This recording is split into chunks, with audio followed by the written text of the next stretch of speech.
Manual for Teachers, Chapter 1, Who are God's Teachers? A teacher of God is anyone who chooses to be one.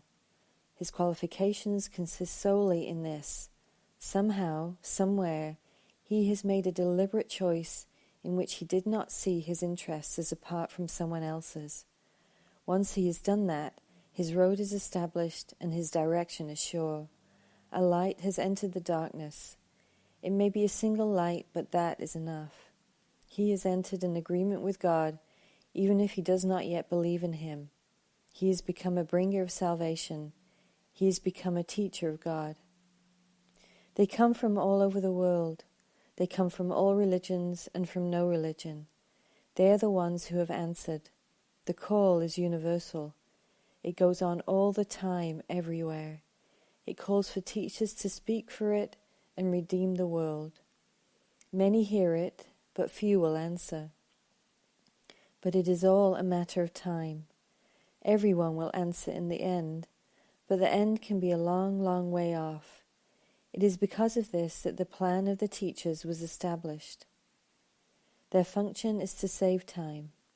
Each one begins as a single light, but with the call at its center, it is a light that cannot be limited, and each one saves 1,000 years of time as the world judges it.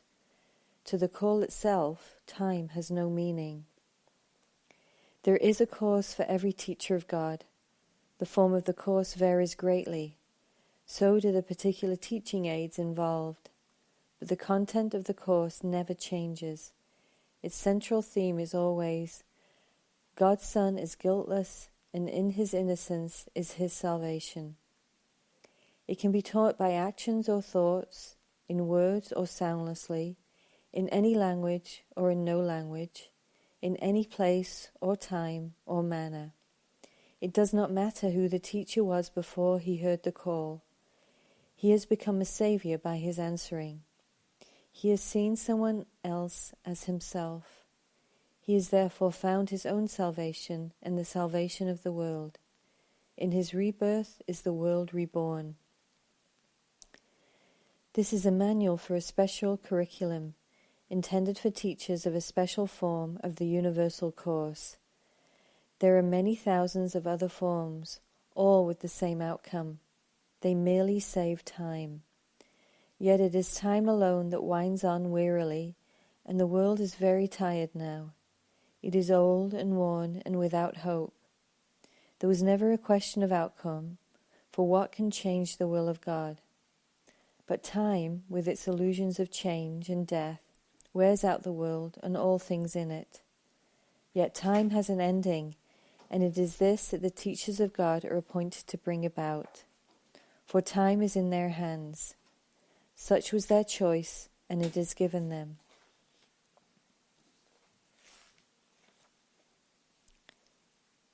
Chapter 2. Who are their pupils? Certain pupils have been assigned to each of God's teachers, and they will begin to look for him as soon as he has answered the call.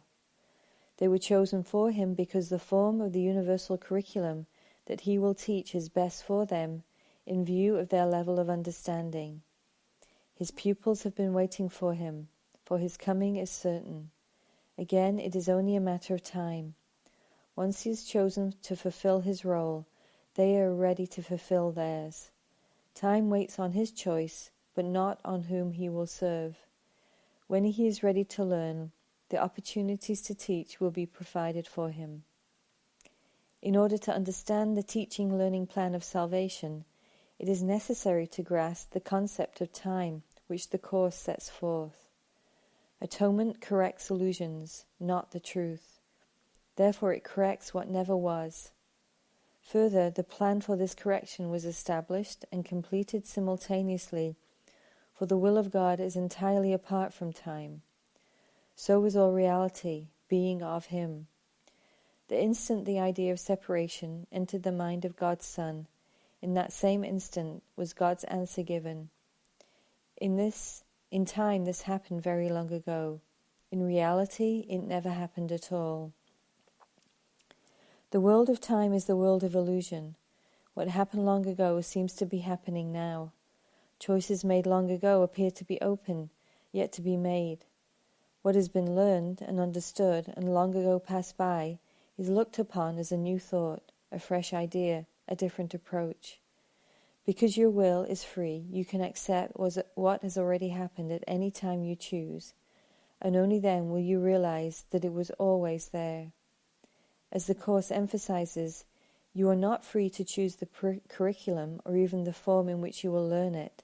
You are free, however, to decide when you want to learn it, and as you accept it, it is already learned. Time really then goes backward to an instant so ancient that it is beyond all memory and past even the possibility of remembering. Yet because it is an instant that is relived again and still again, it seems to be now. And thus it is that pupil and teacher seem to come together in the present, finding each other as if they had not met before. The pupil comes at the right time to the right place. This is inevitable because he made the right choice in that ancient instant which he now relives. So has the teacher, too, made an inevitable choice out of an ancient past. God's will in everything but seems to take time in the working out. What could delay the power of eternity? When pupil and teacher come together, a teaching-learning situation begins.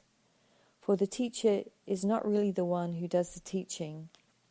God's teacher speaks to any two who join together for learning purposes. The relationship is holy because of that purpose, and God has promised to send His Spirit into any holy relationship. In the teaching-learning situation, each one learns that giving and receiving are the same. The demarcations they have drawn between their roles, their minds, their bodies, their needs, their interests, and all the differences they thought separated them, one from another, fade and grow dim and disappear.